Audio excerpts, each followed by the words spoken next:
오늘 저는 복음과 성령 이런 주제로 함께 말씀의 은혜를 나누고자 합니다. 교동문에서 우리가 본문을 읽었기 때문에 생략하겠습니다. 기독교 역사상 로마서만큼 그렇게 큰 감동과 교회의 부흥을 가져온 책이 없습니다. 마틴 루터를 변화시켜서 종교 개혁을 일으킨 것도 로마서였습니다. 또 존 번연을 변화시켜서 철로 역정이라고 하는 역작을 남기게 한 그것도 로마서였습니다. 그리고 존 웨슬리를 변화시켜서 영국 전역을 복음으로 진동시킨 것도 로마서였습니다. 이 존 웨슬리에 대해서 한번 생각해 보기를 원합니다. 이 존 웨슬리는 목회자의 가정에서 태어났습니다. 할아버지도 목회자였고 아버지도 목회자였습니다. 그리고 존 웨슬리는 옥스퍼드 대학교에서 신학을 연구했습니다.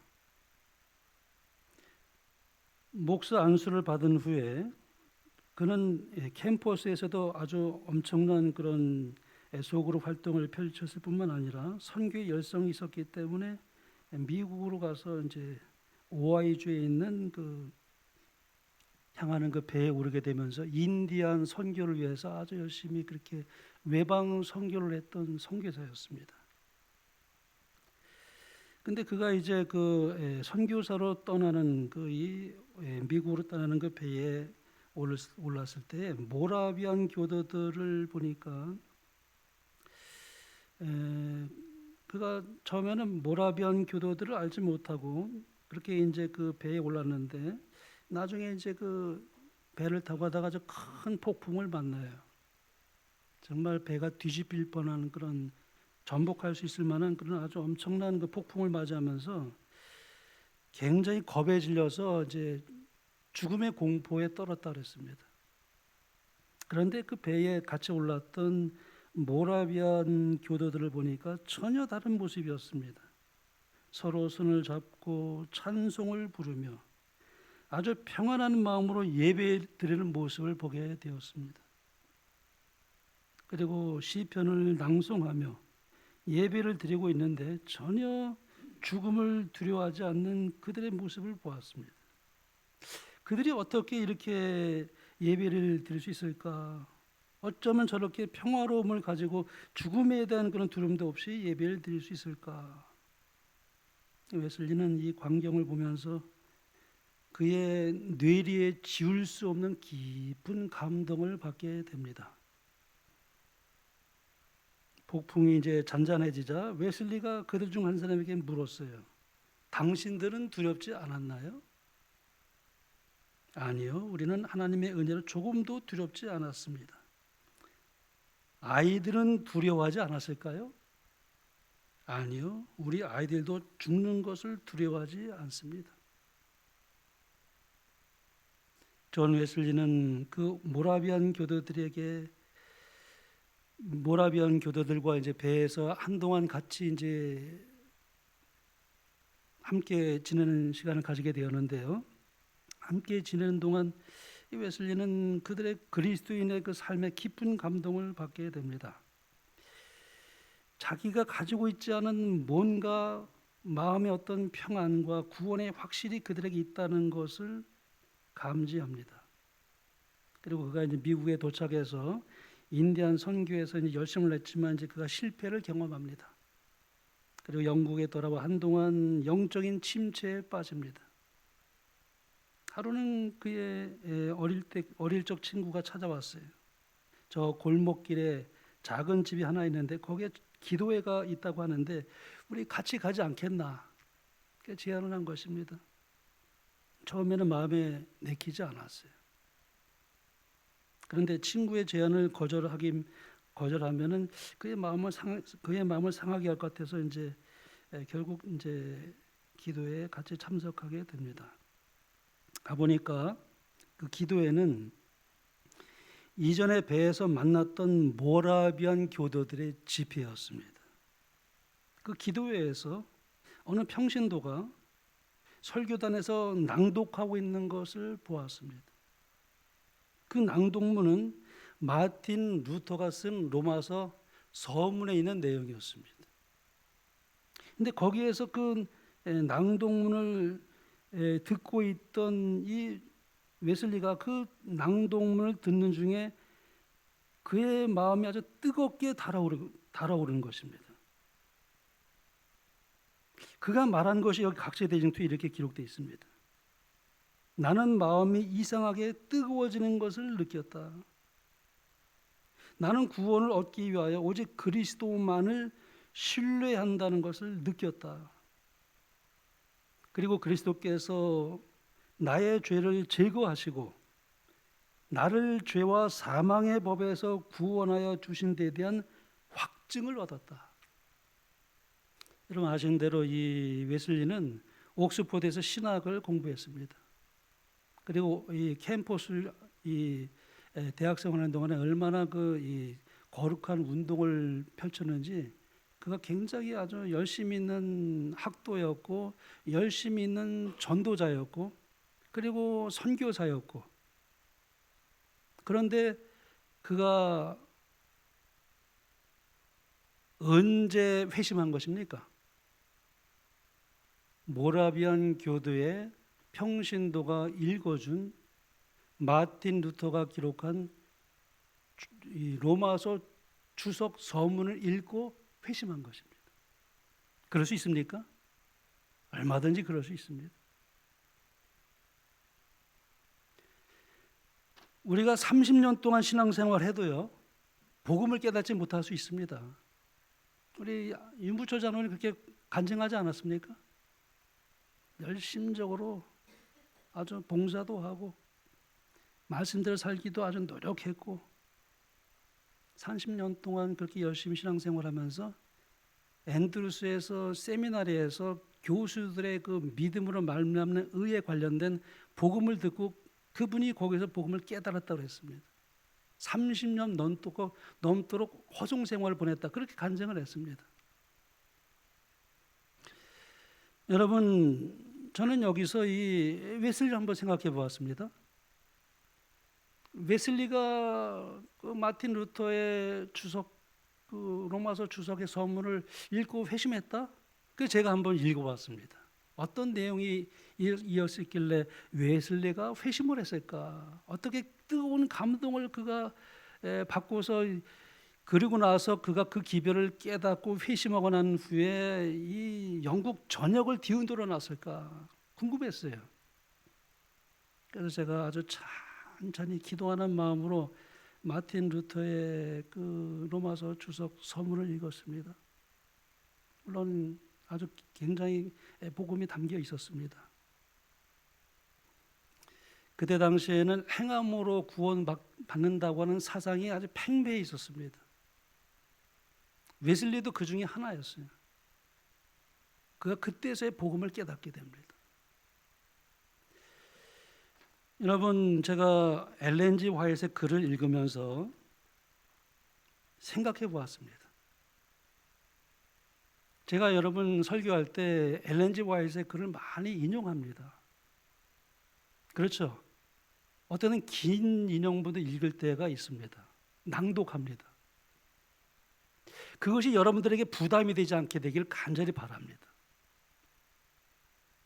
굉장한 복음이 담겨 있습니다. 그 인용문에는. 여러분, 하나님께서 우리에게 주신 그 기별을 참 하나님께서 이 마지막 때에 하나님의 사자로 택한 엘렌 G 화이트를 통해서 성경 큰 빛으로 인도하는 작은 빛이라고 했지 않습니까? 성경에 있는 진리를 아주 잘 설명하는데 하나님께서 쓰신 종이기 때문에 우리는 성경에 익숙할 뿐만 아니라 예언의 신에는 말씀에도 익숙해져야 합니다. 왜냐하면 거기에는 굉장한 복음의 의미가 담겨져 있기 때문에 그렇습니다. 이 요한 웨슬리는 마틴 루터의 이 낭독문을 읽고 회심을 했습니다. 어떤 분들은 어떤 그 이 문구가 아주 스파크처럼 깨달음을 주어서 복음을 이해하는데 굉장히 큰 어떤 전환의 계기가 될 수 있는 것이, 들었던 그것이 그 사람을 아주 회심하게 만드는 것이에요. 여러분, 제가 지난번에 우리 윤종태 장로님, 우리 따님이 여기 오셔서 이제 피아노 치시고 말씀을 듣고 같이 식사를 했습니다. 저에게 오늘 설교한 거 좀 녹음해가지고 저에게 파일을 주실 수 없겠느냐고. 제가 그랬어요. 왜 그러시냐고. 설교 들으셨는데. 저는 그것을 우리 아이들에게 들려주고 싶습니다. 그렇게 얘기를 하셨어요. 아니, 제가 그랬어요. 아이들이 굉장히 어렵게 생각할 것이고 좀 제 설교가 좀 딱딱하고 그렇기 때문에 듣기가 조금 힘들어할 텐데요. 아니에요, 목사님. 우리 아이들 깨닫습니다. 하나님의 심판에 대해서 아주 목사님이 아주 정말 체계적으로 너무 잘 말씀 주셔가지고 꼭 우리 아이들하고 들어야 되겠습니다. 주셔요. 너무 감사했어요. 아이들이 어려요. 근데 그것을 아이들도 깨달을 수 있을 거라고 말씀하셨어요. 여러분, 제가 우리 교회에 어떤 때 그래서 묻습니다. 혹시 이게 예언의 신을 길게 인용해서 부담이 되는가? 제가 이제 80이 넘으신 우리 어느 집사님에게 제가 물었어요. 그 집사님이 아니요, 말씀에 관련해서 영감의 글을 읽는데 한자 한자 똑같이 저는 같이 읽습니다. 은혜를 받습니다. 그렇게 말씀하셔요. 너무 감사했어요. 예언의 신을 읽으면서 그 자체에서 빛을 찾으려는 그 마음을 가지고 있는 그런 마음의 그런 어떤 것을 제가 읽었을 때 제가 용기를 좀 얻었습니다. 내가 이게 말씀을 읽고 인용하는 것이 때에 따라서는 딱딱하게 있을지는 몰라도 그 자체가 말씀이 말씀하게 하는 것이기 때문에 저는 그것에 대해서 하나님 앞에 부끄러움이 없어요.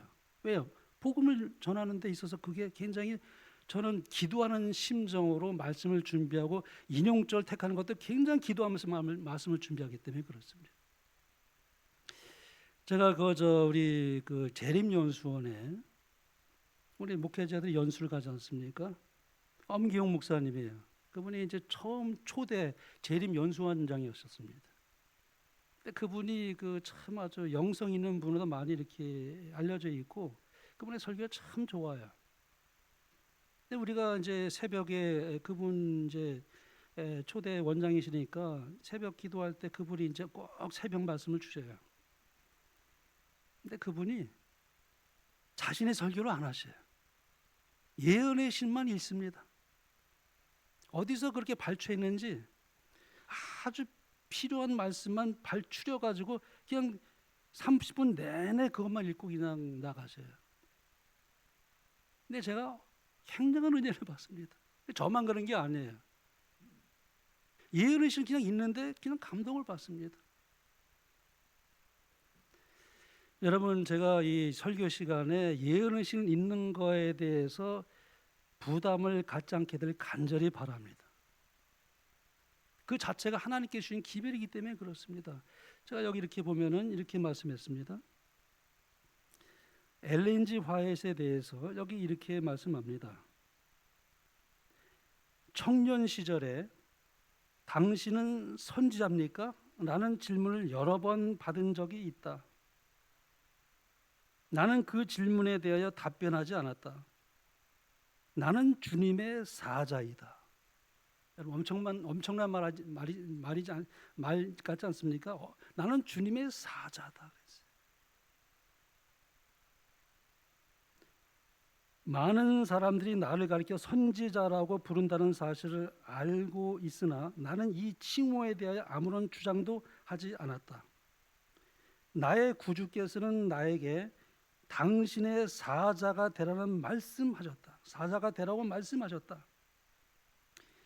주님께서는 지시하여 말씀하시기를 너의 사업은 나의 말을 전하는 것이다. 이상한 일들이 일어날 것이며 나는 젊은 너를 구별하여 실수하는 형제들에게 기별을 전하고 불신자들에게 말씀을 전파하며 바르지 못한 행동들에 대하여 진리의 말씀을 통해서 펜과 음성으로 견책하도록 하겠다. 진리의 말씀을 가지고 권고하라. 내가 나의 말을 너에게 밝혀줄 것이다. 진리의 말씀이 이상한 말로 들리지 않을 것이다. 단순성에서 오는 참된 웅변으로 펜과 음성을 통하여 내가 주는 기별을 학교에서 전혀 배우지 못한 자를 비롯하여 모든 자들에게 전할 것이다. 나의 영과 나의 능력이 너와 같이 할 것이다. 이것이 하나님께서 엘렌 G 화이트를 택한 이유입니다. 하나님의 사자입니다. 그래서 예언의 신을 읽으면은요, 어떤 때는 성경을 읽다가 돋보기로 보는 것 같습니다. 어떤 때는 망원경으로 보는 것 같습니다. 복음을 얼마나 잘 설명하고 있는지 이건 내가 말로 표현하는 것보다 너무나 더 정확하고 명료하게 복음을 잘 전하고 있기 때문에 어떤 때는 제가 말로 설명했으면 말로 설명할 수가 없어서 인용하는 것입니다. 인용하는 것은 절대 게을러서 인용하는 것이 결코 아닙니다. 굉장한 기도하는 심정으로 인용절을 택하였고 또 그것이 여러분들에게 그것을 분명히 잘 음미하면서 읽기만 한다면 복음을 볼 수 있을 것이다 생각하기 때문에 어떤 때는 인용절이 좀 길게 할 때도 있어요. 제가 여기 송정교회 옛날에 이제 사경회를 갔는데 거기 목사님이 저보다 한 10년 이상 되는 선배님이셔요. 이제 사경회를 하고 이제 그분 이제 댁에서 사택에서 이제 식사를 하는데 목사님 하면서 저에게 말씀을 걸어요. 우리 아이가 말이죠 아주 많이 변했어요. 어떻게 변했습니까? 목사님 제가 설교할 때 예언의 신을 많이 인용하는 그런 설교를 합니다. 그런데 그날은 설교 시간에 거의 반 이상을 그냥 인용문을 읽었어요. 근데 우리 아이가 말이죠 내가 하는 예언의 신의 인용문을 읽고 눈물이 글썽글썽해가지고 막 감동을 받은 얼굴이 역력해 보이더래요. 제가 왜 그럴까? 그래서 이제 설교 끝나고 났더니 이제 나중에 조용히 그 아들이 찾아오더래요. 찾아와가지고 아빠 나 이제 아빠 말 잘 들을게. 그리고 그렇게 변할 수가 없었대. 완전히 변했대 아이가. 초등학교 6학년입니다. 그 아이가 그냥 아빠가 읽은 예언의 신을 읽고 기쁜 감동을 받은 것입니다. 회심을 했어요 그 아이가. 초등학교 6학년. 그래서 저한테 그 고백을 하는 거예요. 이 아이가 이렇게 변할 수가 그렇게 변할 수가 없대요. 여러분 요한 웨슬리가 마틴 루터가 기록한 이 로마서 서문보다 예언의 신은 비교할 수가 없습니다. 우리가 정말 진리를 찾는 마음으로 복음을 깨닫기를 원하는 마음으로 예언의 신을 읽는다면 하나님께서 성령의 선물을 주셨기 때문에 성령을 통해서 우리에게 감동을 주시고 진리를 깨닫게 할 것입니다. 저는 제가 제 어떤 설교의 그 은사가 저는 패턴을 고칠 수가 없어요. 저는 설교를 원고를 다 기록합니다. 왜 그럴까요? 조금이라도 상투적인 말도 하지 않으려고 하기 때문에 그렇습니다. 말을 정말 조금이라도 농담 비슷한 말이나 세상적인 어떤 그런 것이라도 조금도 배어있지 않기 위해서 또 쓰고 또 쓰고 정갈하게 언어를 쓰기 위해서 제가 전부 다 원고를 씁니다. 그래서 어떤 때는 여러분들이 답답할 거예요. 왜 목사님은 자꾸 밑에만 내려보실까? 뭐 보시면서 그냥 이야기식으로 얘기하면 좋을 텐데. 저는 여러분 아신 대로 저는 눌변이에요. 제 말에 이렇게 좀 말의 은사가 좀 많이 떨어져서 유창하게 말을 하는데 제가 좀 부족해요. 그러나 저는 하나하나 글을 쓰면서 정서해가면서 조금이라도 하나님의 말씀에 오점이 되지 않도록 제가 기도하면서 그렇게 원고를 씁니다. 그렇다고 해서 100% 원고를 의존하지는 않아요. 그러나 많이 참고하면서 원고를 보면서 하기 때문에 여러분들 볼 때는 좀 답답할지 모르겠어요. 그러나 여러분, 내용을 보시게 되기를 바랍니다. 내용을 들으시게 되기를 바랍니다. 저는 복음 외에는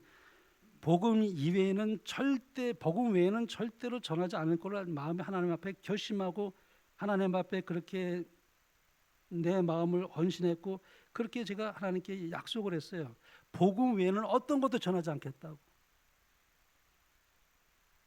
그러므로 여러분, 제가 여기 수목원교에 있는 동안 언제까지 있을지는 모르겠습니다. 그러나 여러분, 제가 여기 있는 동안 좀 부족하더라도 말씀 속에서 또 예언의 신에 있는 말씀을 통해서 빛을 받을 수 있도록 그렇게 좀 도와주시고 또 그렇게 좀 이해해 주시면 참으로 고맙겠습니다. 저 게으르지 않습니다. 말씀을 엄청나게 연구합니다. 제가 은퇴하고 나서 더 많이 연구합니다. 왜요? 시간이 더 많으니까요. 새벽에도 밤늦게도 말씀 속에서 살고 있습니다. 왜요? 유튜브를 통해서 말씀을 전해야 되기 때문에 저는 그런 사명을 제가 인지하고 있어요. 그래서 제가 유튜브에 이렇게 올리잖아요. 그러면 재방문하는 사람들이 많아요. 재방문. 한 번 듣고 두 번 듣고 세 번 듣는다는 거예요. 왜냐하면 요즘 얼마나 좋습니까? 쿼테이션 있어가지고 딱 누르면 그대로 있잖아요. 그리고 또 한 번 음미하고 또 읽고 확인하고. 그래서 몇 번씩 듣는다는 사람이 있어요. 한 번은 듣지 않고 몇 번씩 듣는데요. 왜요? 예언의 신에 있는 인용구를 봐야 되기 때문에 저는 그래서 또 확인하고 또 듣고 또 찾아본대요. 저는 제가 이것을 전하는 것을 긍정적으로 뭔가 제가 자랑하기 위해서 그런 것이 아니라 저는 예수님을 보여주고 싶습니다. 저는 복음이 예수님이기 때문에 예수님 외에는 다른 것을 전하지 않기를 저는 정말 원합니다. 그래서 여러분들에게 오늘도 그거에 대해서 여기 이 웨슬리의 경험이 마침 생각이 나서 여러분들에게 그렇게 말씀을 드리게 되었습니다. 이 로마서는요, 어떤 성경보다도 가장 분명하게 복음을 증거하고 있는 책입니다. 그렇게 마틴 루터는 그렇게 말했습니다. 바울은 로마서를 기록하면서 첫 서두에 복음을 그렇게 설명할 때 복음이라는 단어를 많이 그가 단어를 사용을 해요. 이거 1장만 해도 복음이라는 단어를 7번이나 씁니다. 복음에 대해서 가장 잘 설명한 책이 로마서입니다. 그런 그리스도가 아닌 죄의 문제부터 거론하기 시작합니다. 이 복음은 착한 사람들을 위해서 기록된 것이 아니라 100% 죄인들을 위하여 기록된 것이기 때문에 바울은 서두에서 우리가 죄인임을 역설하는 그런 이유가 바로 거기 있는 것이 내가 죄인임을 깨달아야 그때 예수님을 필요로 합니다. 복음을 필요로 합니다. 그래서 죄에 대해서 처음부터 쫙 우리 모두가 다 죄인이라는 것을 아주 그냥 역설을 합니다. 우리가 그래야 십자가의 필요성을 깨닫게 됩니다. 그때야 복음이 마음속에 들어오기 시작하는 것입니다. 사람들이 예수님을 쉽게 받아들이지 않는 이유가 뭐냐면은 자기가 죄인이라는 것을 절실하게 깨닫지 못하기 때문에 그렇습니다. 사도 바울은 로마서 8장에 와서 이제 복음의 진수를 설명하면서 이제 성령을 처음으로 언급합니다. 이게 굉장히 중요해요. 많은 성경의 주석가들이 로마서 8장을 최고로 꼽습니다. 전환점이에요.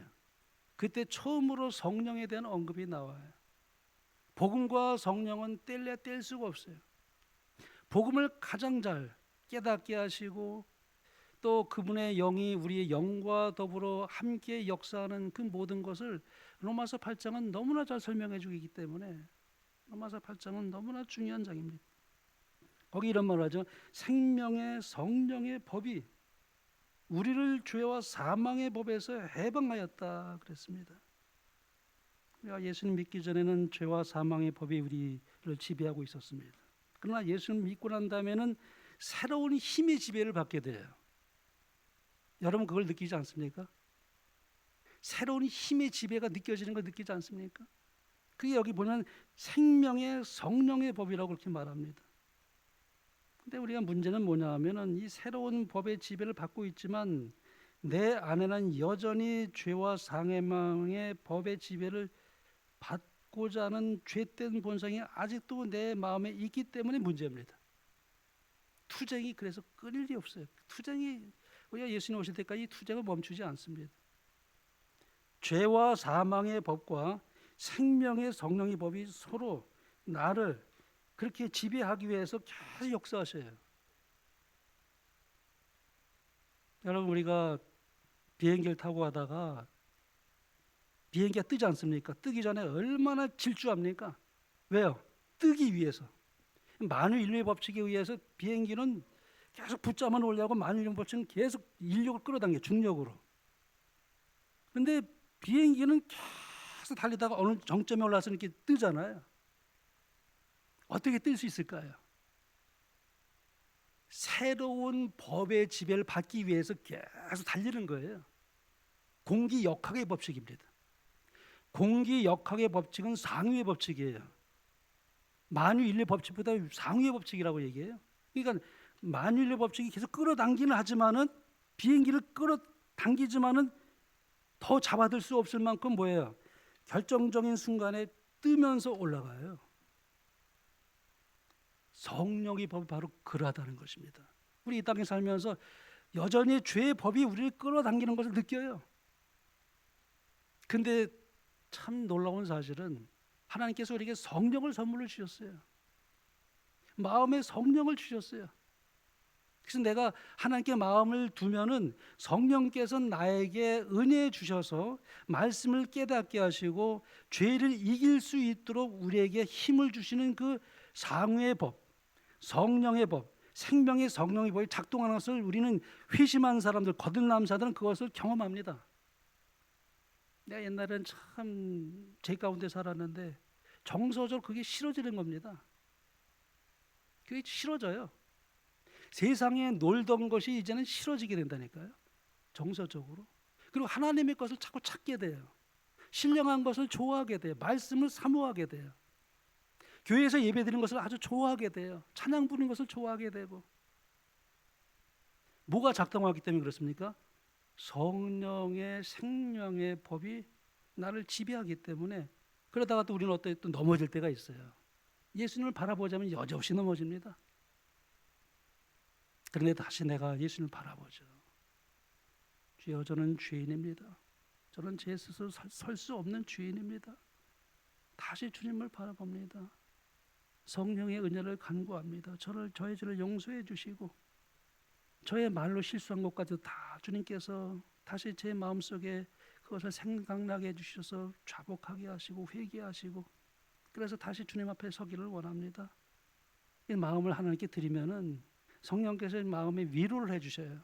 그래, 위로를 해줘요. 다시 이렇게 세워주셔요. 그리고 다시 말씀을 보면 꿀송이처럼 달아요. 그리고 하나님 앞에 회개한 데서 오는 마음의 치유와 자유를 누려요. 우리가 잘못할 수 있죠. 실수할 수 있죠. 그러나 아주 넘어지지 않는 것은 생명의 성령의 법이 우리를 끌어가기 때문에 그렇습니다. 비행기에 올라가 보십시오.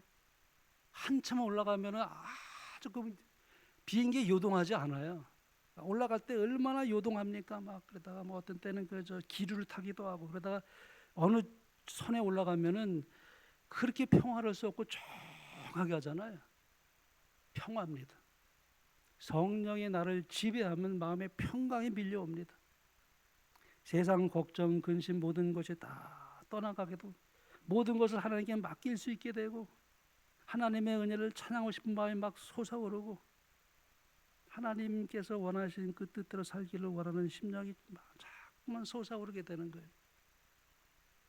그래서 세상 것이 자꾸 싫어지게 되는 거예요.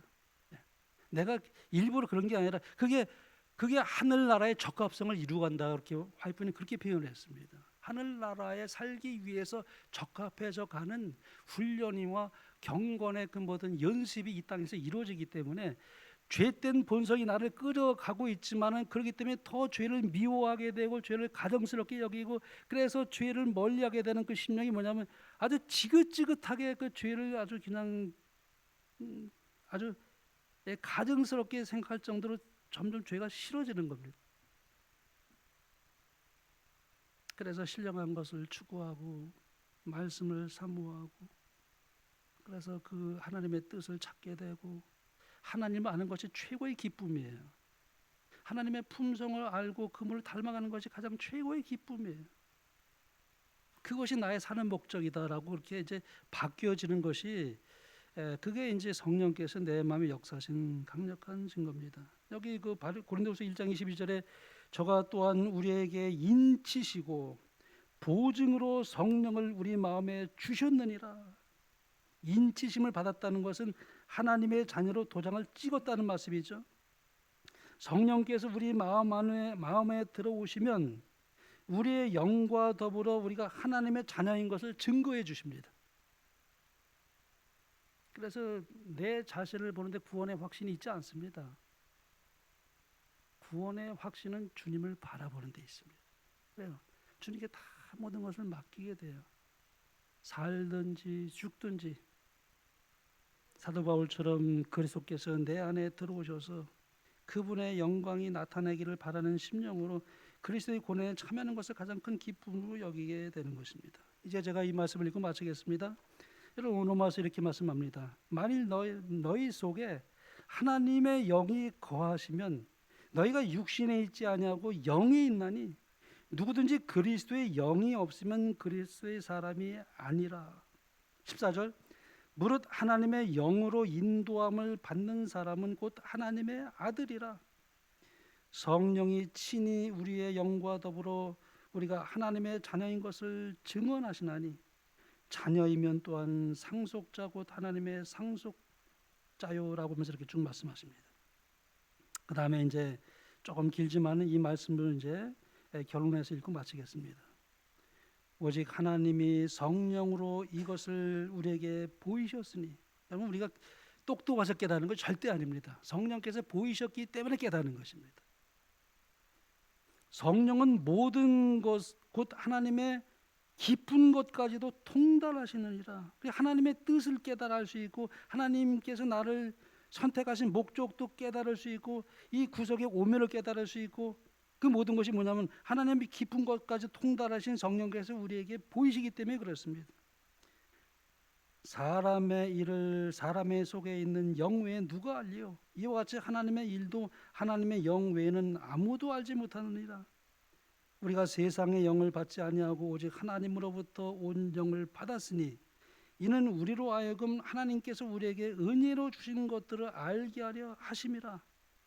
우리가 이것을 말하거니와 사람의 지혜가 가르친 말로 아니하고 오직 성령께서 가르치신 것으로 하니 영적인 일은 영적인 것으로 분별하느니라.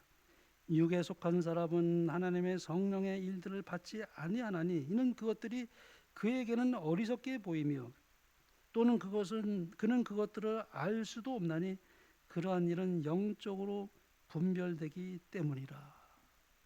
그러므로 여러분 하나님께서 우리에게 이 영감의 글을 주신 것을 참으로 감사할 수 있는 여러분과 제가 되길 간절히 바랍니다. 우리 윤종태 장로님 말씀하셨어요. 남은 교회의 남은 자손의 그 특징이 뭡니까? 여자의 남은 자손의 특징이 뭐예요? 하나님의 계명을 지키면 뭐예요? 예수의 증거를 가진 자들이에요. 그 예수의 증거를 가진 자들과 더불어 싸우려고 용이 바다 모래 위에 섰더라 그랬어요. 그 예수의 증거는 요한계시록 17장 보면은 대언의 영이라고 그랬습니다. 예언의 신이에요. 하나님께서 하나님의 사자인 엘렌 G 화이트를 통해서 기별을 주신 그 모든 영감의 글이 예수의 증거입니다. 그걸 가지고 있기 때문에 내가 남은 자손이에요. 근데 그걸 우리가 읽지 않으면 어떻게 되겠습니까? 그래서 우리 제7일 안식일 예수님께 속해 있는 우리 모든 분들은 최소한도 대쟁투 종서는 반드시 읽어야 됩니다. 하나님께서 주신 최고의 선물이에요. 여러분 우리가 각세대행치를 읽어보면은 세상을 보는 눈이 생겨요. 여러분 그게 언제 기록이 됐습니까? 1888년에 기록이 됐어요. 그 몇 년 흘렀습니까? 거의 140년이 되어 가지 않습니까? 그때 당시 그렇게 얘기하면 웃었어요. 근데 지금 보면 얼마나 정확하게 이루어져 가고 있습니까? 140년 전에 엘렌 G 화이트이 기록한 그 모든 각시의 대징투가 얼마나 정확하게 성취되어 있고 성취되고 가고 있는지를 보고 있습니다.